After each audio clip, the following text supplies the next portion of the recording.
Pratama. My name is Nazwa Barkaba. My name is Nika Shakira. And my name is Tarkishawa. First slide we have code switching, which is common habit areas where people speak more than one language.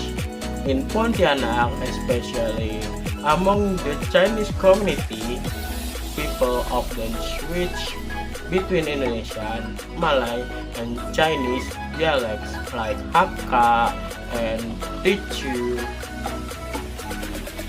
during conversation. The research explore why they switch language, not just to be understood, but also for often purpose like expressing feelings or negotiating in business. The study found four main functions of code switching: to reassure someone, to express emotion, to mention numbers, which is easier in Chinese, and to bargain during business talks.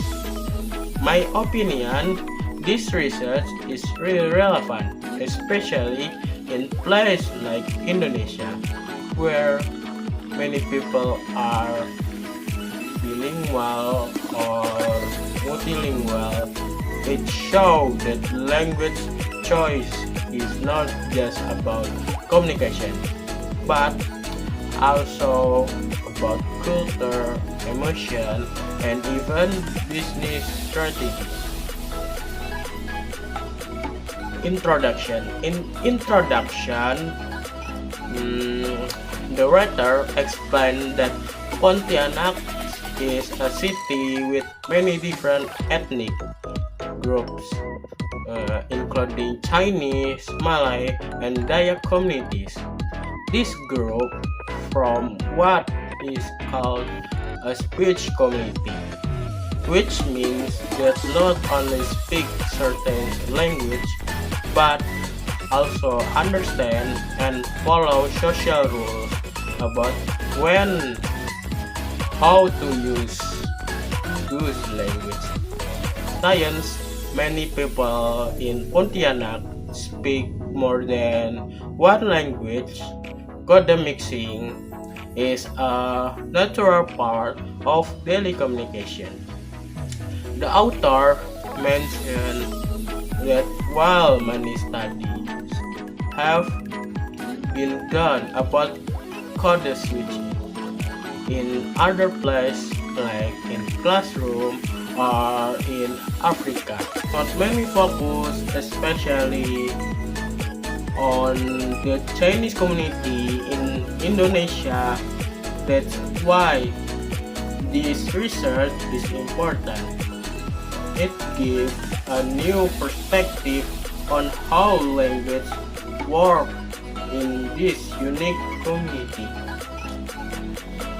My opinion, I think these introductions set a strong foundation for the paper. It clearly explores the setting and why this study is needed. I also like how the writers connect the theory with real-life social interaction, because that's what language is really about. Literature review. In the literature review, the writers talk about what code switching really means, especially in bilingual or multilingual communities. It happens when people switch between two or more language and conversation. For example, someone might start speaking in Indonesian and then switch to Chinese like Hakka or Teochew. Sometimes even in the middle of a sentence. This paper also explained that codec switching is just about mixing language randomly. There are different types and reasons, like suppressing emotion, showing identity, or depending on who you are talking to. One interesting concept method is negotia, which means using different language for different situations, like formal Indonesian at school and Chinese at home. The writer also shares ideas from previous research, like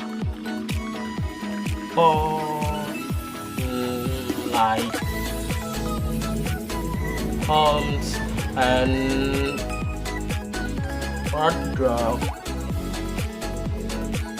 Homes listed several functions of codec mixing, such as showing a group identity, adjusting to the topic or the people we are talking to, status topic,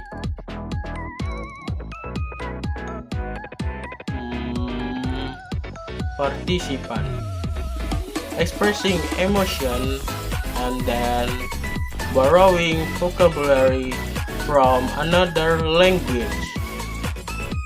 My opinion, this part is really important because it gives us the background of why people code switch. It's not just a bad habit or campur-campur ngomong, but actually a social strategy. In my experience, to especially multilingual areas like Pontianak or other parts of Indonesia, people switch language to be more comfortable, to be friendly, or just because the other language is better for what they want to say. The concept of negotia is also something I find very real. Like, we speak formally to teachers in Indonesian, but with friends we might throw in a few words in local text or slang. It shows how language is very flexible depending on the situation. Okay, now let's dive into how the study was conducted.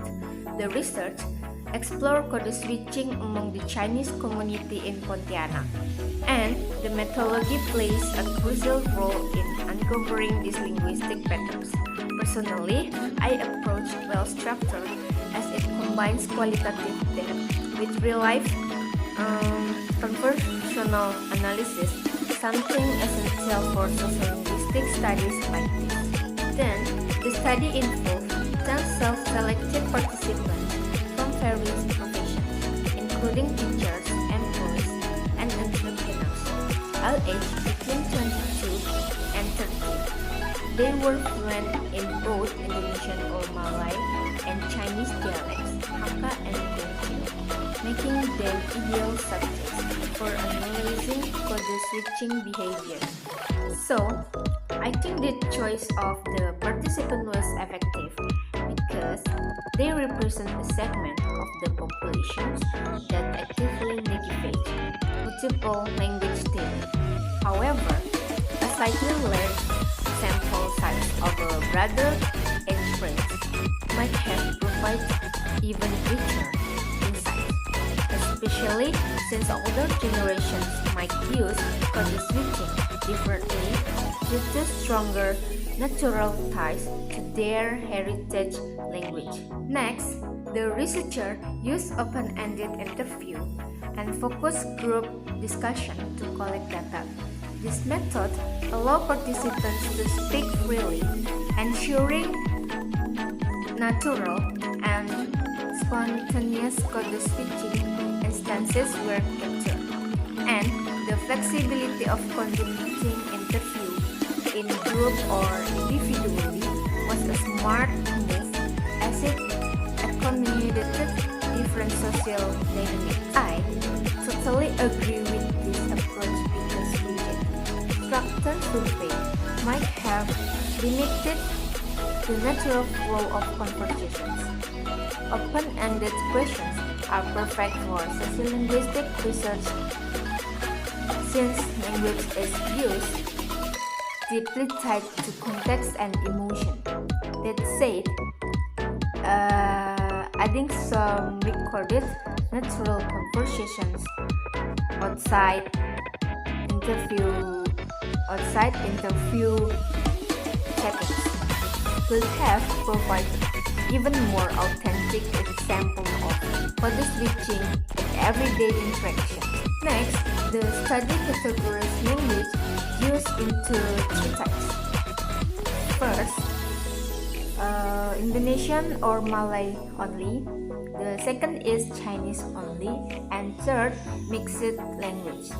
The researcher also used the web skills system for transliterating Teochew and Hakka, ensuring accuracy in representing non-Mandarin Chinese sounds.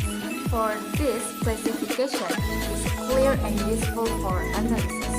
However, it might have been interesting to see if the researcher considered the frequency of code switching in different settings, like formal versus informal. For example, do people switch more in business negotiation than in casual chats? A quantitative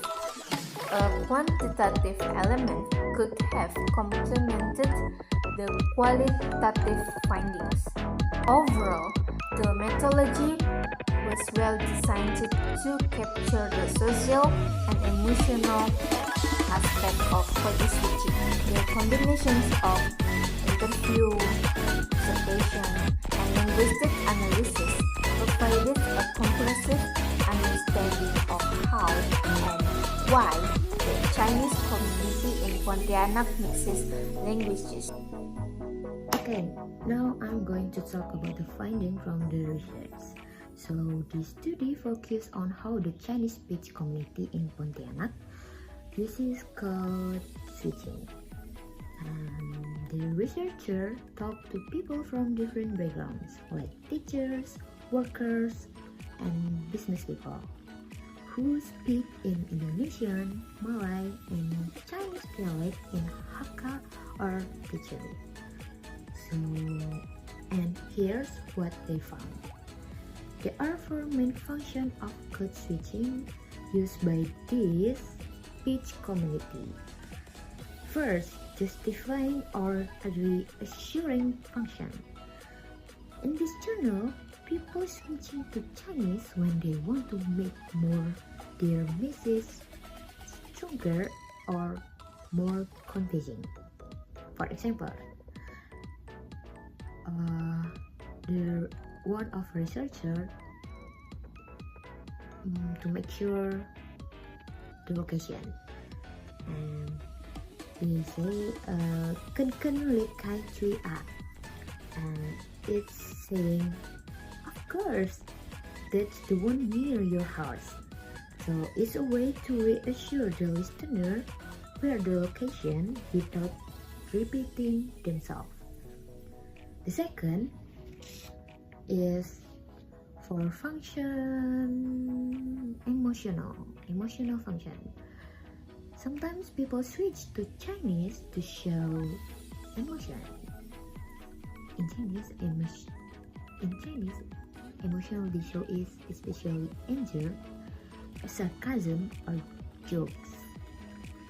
For example, boeng means not good, used to show disapproval or anger. And another example, xiao nang.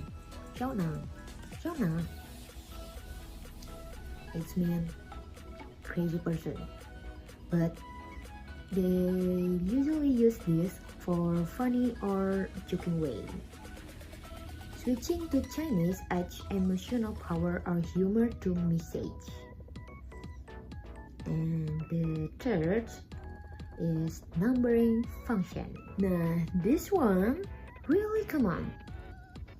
People often switch to Chinese when talking about numbers, money, or price. Why? Because Chinese numbers are shorter, easier, and more natural for them use. But in Indonesian, so we use the word about money. For example, no kilo rupiah means 2 kilos for the 20,000.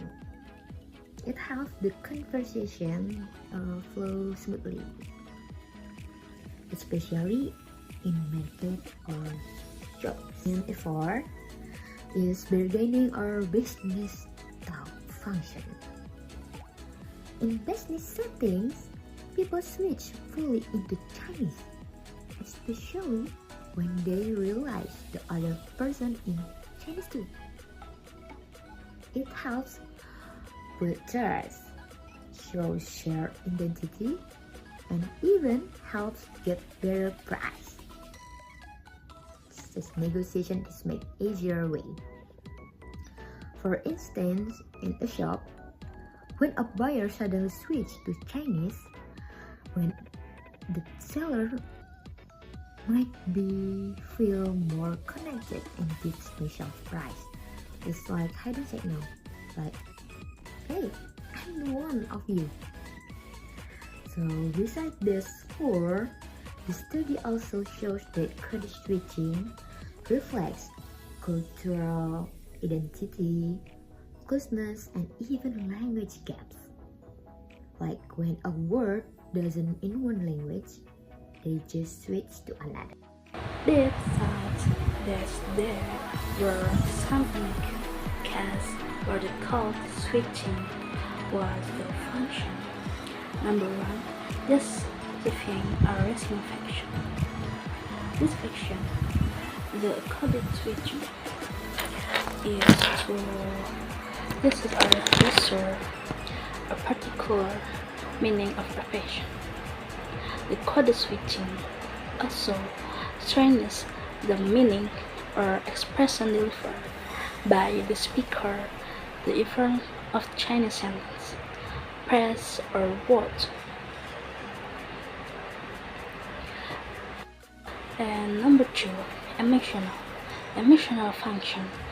Actually, the participants switch important and strong phrase into Chinese. In the case, most press were in the negative, meaning since the emotional function. Currently, the injured or under negative feelings or emotion.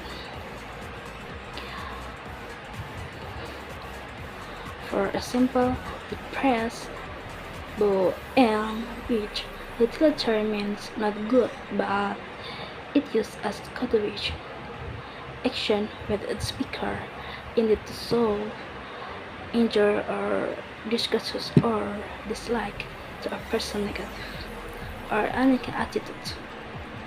And press example is logic, which is asked to express a particular emotion.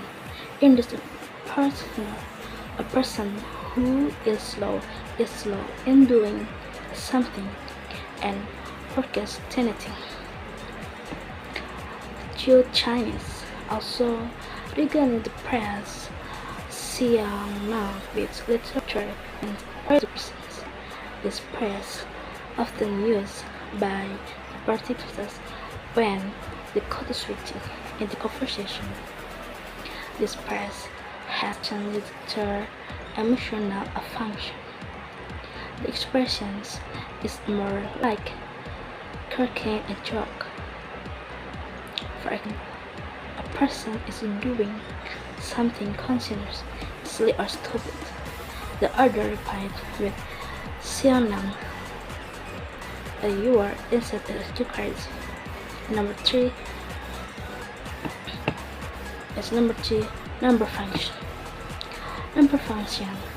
This is the most often used code switching function according to the interview, but the participants often switch the code numbering into Chinese because the number in Chinese were considered much simpler than of English and Malay.